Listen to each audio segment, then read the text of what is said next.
Contracts are an important part of any building project. But what happens when the work changes from what's in the contract? When working on a building project, it's natural for things to change over time for one reason or another. In this video, we'll cover what a variation to an original contract is and how to manage it. First, let's define what variation is. Variation refers to any proposed change to the original job. Changes can mean you might end up doing work that wasn't initially planned for, meaning you put in more time and effort without getting more money for your extra mahi. Because of this, it's important to understand variations and have a plan in place for if they happen. Here are some common examples of variations.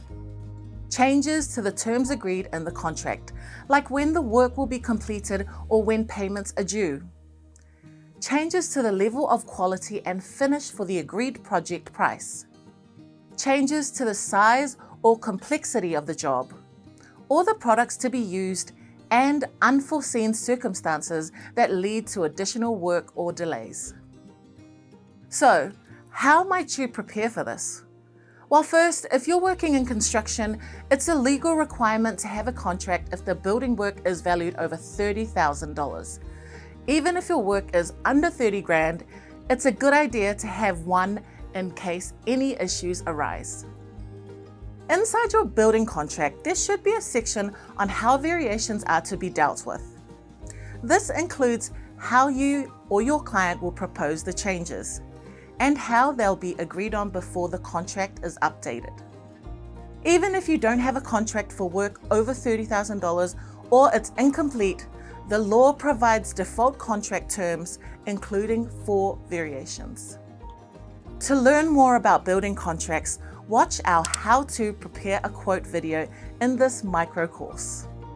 What's important when it comes to contract variations is having an ongoing awareness of what's happening on a project, including changes that stray from what was originally planned.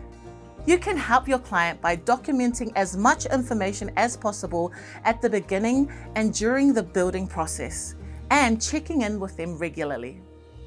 If you do require a variation to be made, the first step is to make clear your proposed changes to your client. Most variation clauses require the variation to be recorded in writing. This can be done in a short email explaining that variation to your contract is needed. Here are 4 steps to make a variation to a contract. Clearly state the specific terms of the contract that are being changed and what the new terms will be. Consider any changes required to other parts of the contract as a result.